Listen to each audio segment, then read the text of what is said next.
नमस्कार। वास्तुशास्त्र में वर्ग विचार। प्रायः वास्तुशास्त्र में हम 8 दिशाओं का ग्रहण करते हैं और इन्हीं दिशाओं के अनुसार प्रत्येक दिशा में एक वर्ग को हम देखते हैं और उस वर्ग का निर्माण कैसे हो, कैसे हम उस वर्ग को जानें और इस वर्ग को जानने का माध्यम क्या है, तो इस विषय में आज हम चर्चा कर रहे हैं। तो सबसे पहले हम वर्ग के नाम को देखते हैं कि कितने और कौन कौन से वर्ग हमें प्राप्त हैं। तो वर्गाष्टकस्य पतयो गरुडो विडालः सिंहस्तथैव शुनकोरग मूषकैणाः मेषः क्रमेण गदिताः खलु पूर्वतोऽपि यः पंचमः स रिपुरेव बुधिर्विवर्ज्यः। यहाँ 8 प्रकार के वर्गों के नाम बताए गए हैं और इन्हीं वर्गों को हम प्रायः 8 दिशाओं के क्रम में, जो क्रमशः पूर्वादि जो हमारी दिशाएं हैं, उन दिशाओं के आधार पे हम इनको स्थापित करते हैं। तो सबसे पहले कहते हैं गरुड़, विडाल, सिंह, शुनक, उरग, मूषकः, मेषः इत्यादयः क्रमेण 8 वर्गाः। ये 8 प्रकार के वर्ग होते हैं।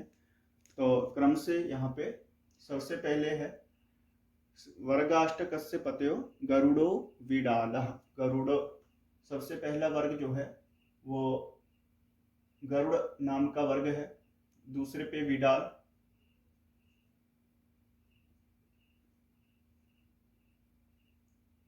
तीसरे पे है सिंहस्तथैव, सिंह अर्थात सिंह।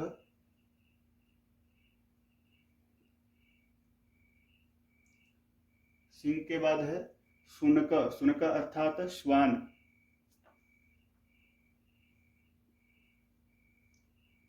पांचवें क्रम में हम देखते हैं उरग, उर्गः अर्थात सर्पः।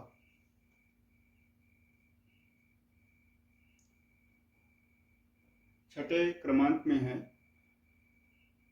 मूषकेण, मूषकः।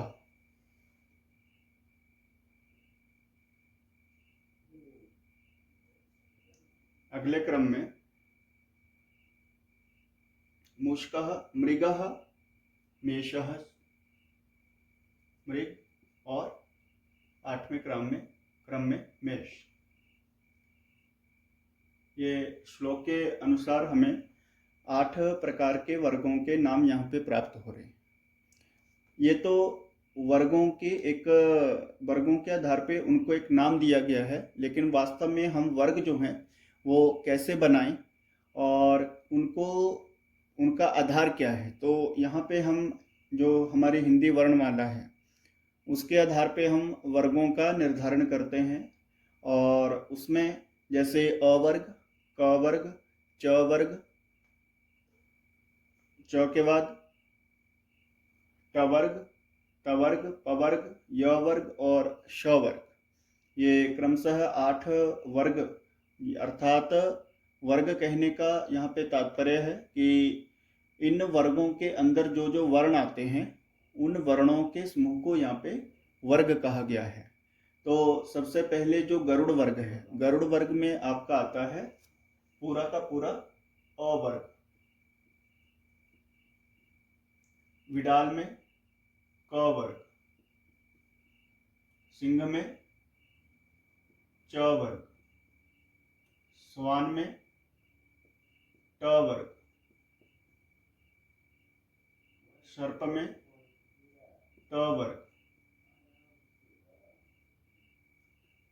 मूषक में प वर्ग,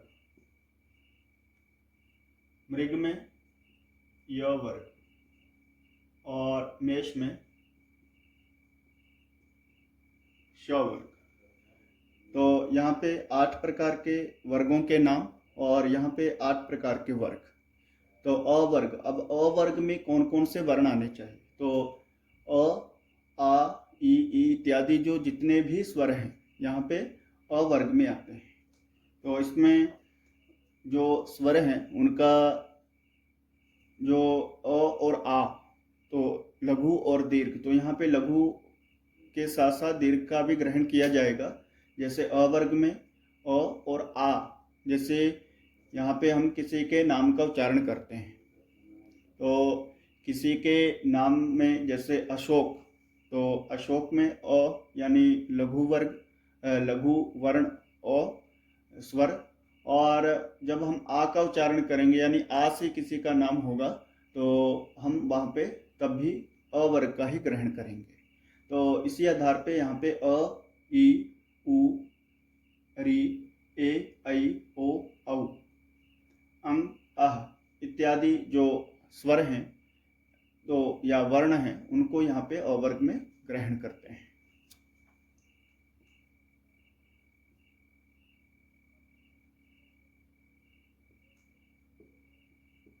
री, ए, ऐ, ओ, औ, अंग और अ।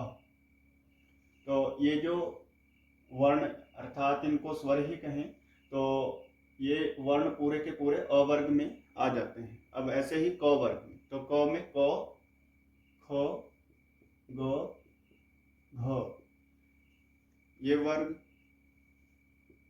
और य। अब च वर्ग में च, छ, ज, झ, य। ट वर्ग में ट, ठ, ड, ढ, ण। और इसी प्रकार त वर्ग में त, थ, द, ध, न। प वर्ग में प, फ, ब, भ, म। य वर्ग में य, र, ल और व। और इसी प्रकार श वर्ग में श, श, श और ह। तो इस प्रकार 8 वर्गों में ये, और 8 वर्गों के नाम और इसमें आने वाले जितने भी वर्ण हैं। अब इनको दिशाओं के आधार पे कहते हैं। वर्गाष्टकस्य पतयो गरुड़ो विडालः सिंहस्तथैव शुनकोरग मूषकैर्णः मेषः क्रमेण। मेषः क्रमेण, क्रमेण अर्थात 1 2 3 4 5 6 7 8 के क्रम से ये 8 वर्ग होते हैं। मेषः क्रमेण गदिताः खलु पूर्वतोपि, पूर्वतोपि अर्थात पूर्वादि दिक्षु, पूर्वादि दिशाओं में हम इन 8 वर्गों का ग्रहण करते हैं। अब एक दिशाओं के आधार पे हम इसको कैसे देखेंगे और कैसे इसका साधन करेंगे, एक बार उसको देखते हैं। तो जैसे मान लीजिए ये हमारा भूखंड है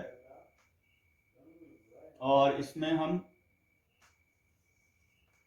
दिशाओं का स्थापन कर रहे हैं। दिशाएं पूर्वादि क्रम से पूर्व, आग्नेय, दक्षिण, नैऋत्य, पश्चिम, वायव्य, उत्तर और ईशान। तो यहाँ पे पूर्वादि दिक्षु क्रमेण, तो पूर्वादि दिशा में क्रम से गरुड़, विडाल,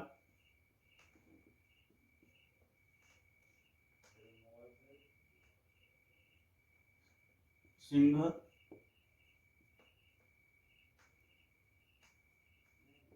श्वान,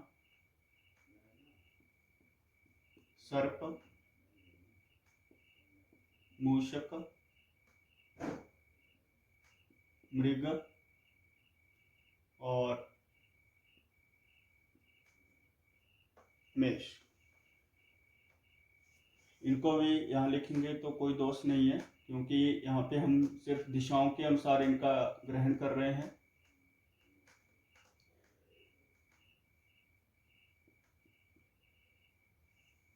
और इस प्रकार 8 दिशाओं के क्रम में ये 8 वर्ग हमें प्राप्त हो गए। अब यहाँ से जो पूर्व दिशा में जो गरुड़ वर्ग है, तो इसमें हमें ये स्पष्ट हो जाना चाहिए कि जो अ, ई उ री ए ऐ ओ औ अं अः, इस वर्णों से, इन वर्णों से जो भी नाम होगा वो पूर्व दिशा में हम ग्रहण करेंगे और गरुड़ वर्ग में उसको जानेंगे। इसी प्रकार विडाल वर्ग में क, ख, ग, घ, ञ इन वर्णों का हम ग्रहण करेंगे। तो यहाँ पे गरुड़ से ही हमें, या उनके नाम से ही स्पष्ट हो रहा है कि हमें किन किन वर्णों का वहाँ पे ग्रहण करना है। यहाँ पे उनको लिखने की आवश्यकता भी नहीं है, क्योंकि यहाँ पे हमें इसके नाम से, यहाँ पे इस चार्ट से ये स्पष्ट हो ही रहा है। और इसमें एक और चीज़ यहाँ पे आचार्य बता रहे हैं कि यह पंचमः स रिपुरेव बुधिर विवर्च्यः, अर्थात जिस वर्ग में हमें जो निवास करता है उसका नाम जहाँ हमें प्राप्त हो रहा है, उस दिशा से जो पांचवा वर्ग होगा, यानी उस स्थान से या उस वर्ग से, यहाँ पे दिशा कहें या वर्ग कहें तो बात एक है, क्योंकि हम दिशाओं से इसको जोड़े हैं। जैसे गरुड़ वर्ग की हम बात करेंगे तो हमें ये बोध हो रहा है कि यहाँ पे हम पूर्व दिशा में उस वर्ग को जान रहे हैं। ये पाठ पठित है, इसमें किसी भी तरह का कोई परिवर्तन नहीं है। और जब हम बात करेंगे विडाल वर्ग की तो ये भी स्पष्ट है कि आग्नेय दिशा में उसका हम ग्रहण कर रहे हैं। तो यहाँ से ये जो प्रत्येक वर्ग है उससे जो पांचवा वर्ग होगा वो उसका शत्रु होगा। जैसे गरुड़, तो गरुड़ से क्रमशः दिशाओं में हम देखेंगे कि पांचवा वर्ग कौन है। तो गरुड़ 1, विडाल 2, सिंह 3, श्वान 4 और सर्प यानी 5, पांचवें वर्ग में उसका सर्प। तो गरुड़ का सर्प जो है वो शत्रु ही होता है, व्यवहारिक दृष्टि से भी हम देखें, और यहाँ पे जो पांचवा वर्ग है वो भी उसका शत्रु बताएं। इसी प्रकार विडाल, तो आग्नेय से जब हम देखेंगे विडाल 1, सिंह 2, श्वान 3, सर्प 4 और मूषक 5। तो विडाल अर्थात बिल्ली और चूहा दोनों में आपसी वैर होता है। इसी प्रकार सिंह, सिंह से 1, 2, 3, 4, 5 मृग, सिंह और मृग का आपसी वैर है। श्वान, सर्प, मूषक, मृग और मेष, श्वान और मेष इनका भी आपसी वैर है। तो यहाँ पे एक चीज हमें स्पष्ट हो रही है कि जो वर्ग एक दूसरे के सामने है, जो वर्ग एक दूसरे के सामने है वो उसका शत्रु है।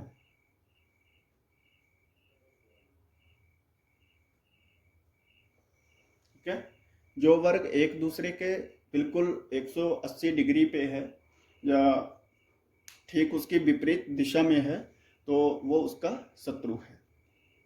तो यहाँ पे हम सिर्फ नाम से, अब इसका प्रयोजन क्या है? इसका प्रयोजन, जैसे हम ग्रामवास की बात करते हैं, आगे के जो पाठ हैं उसमें हम ग्रामवास के विषय में भी पढ़ेंगे, और ग्रामवास के लिए हम वर्ग का विचार हमारे लिए अनिवार्य होता है, क्योंकि वर्ग के आधार पे भी हम ग्रामवास इत्यादि देखते हैं। तो यहाँ पे जो वर्ग हमें प्राप्त हुए हैं और जो उनके वर्ण प्राप्त हुए हैं, उन वर्णों के आधार पे हम देखते हैं कि जैसे किस दिशा में उसके लिए वास जो है वो शुभ है। तो जैसे यहाँ पे हम एक उदाहरण की बात करें, जैसे कमल नाम के व्यक्ति के लिए, तो सबसे पहले हमें ये ध्यान देना है कि कमल जो है वो उसका जो कमल का जो आदि वर्ण है,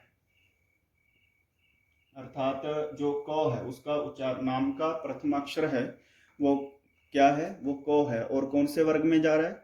विडाल वर्ग में, अर्थात वो आग्नेय दिशा में उसका वर्ग हमें प्राप्त हो रहा है। तो मतलब उसका जो पांचवा वर्ग होगा अर्थात वायव्य दिशा में, तो वहाँ पे उसके लिए निवास जो है अशुभ है। तो इस प्रकार हम वर्णों के आधार पे, उनके नाम अक्षर के आधार पे ग्रामवास इत्यादि विषयों को स्पष्ट करते हैं। और इन वर्गों का और भी प्रयोजन है, जिसमें वर्ग, दिशा इत्यादि के अंकों को जोड़ करके ग्रामवास की बात आती है, या फिर काकणी विचार की बात आती है, उसमें भी हम वर्गों को देखते हैं। अब एक और ध्यान देने वाली बात है कि इसमें वर्गों के अंक भी निर्धारित किए गए हैं।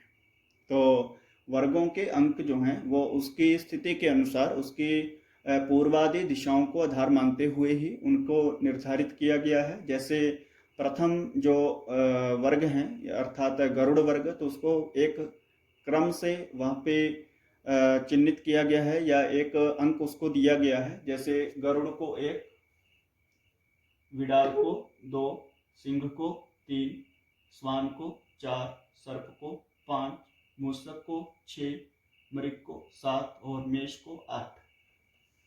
तो ये दिशाओं के आधार पे, जो पूर्वादि दिशाओं का एक क्रम है, उन्हीं दिशाओं के आधार पे और वर्गों के जो नाम हैं उनके आधार पे, और या तो फिर वर्ग का आधार माने या दिशा का आधार माने। तो यहाँ पे जो दिशा का आधार मानना ही हमारे लिए श्रेष्ठ है, क्योंकि जब भी हम वास्तु की बात करते हैं तो दिशाओं के आधार पर या दिशाओं को ही एक आधार बनाते हुए हम आगे विषय के ऊपर चलते हैं। और इसी प्रकार दिशाओं के आधार पे हमें ये 8 अंक भी प्राप्त होते हैं, जिसमें गरुड़ का 1, विडाल का 2, सिंह का 3 इत्यादि, जो हमें 8 वर्ग और 8 उसके अंक और उसके अंतर्निहित जो वर्ग के अंतर्निहित जो वर्ण है उसके विषय में हमें पर्याप्त जानकारी यहाँ पे मिलती है। अब यहाँ पे इन वर्गों का प्रयोजन क्या है, कैसे हम ग्रामवास इत्यादि विषय को जानते हैं, कैसे हम काकणी इत्यादि का विचार करते हैं और काकणी क्या है, इसके विषय में हम अगले भाग में जानेंगे। धन्यवाद।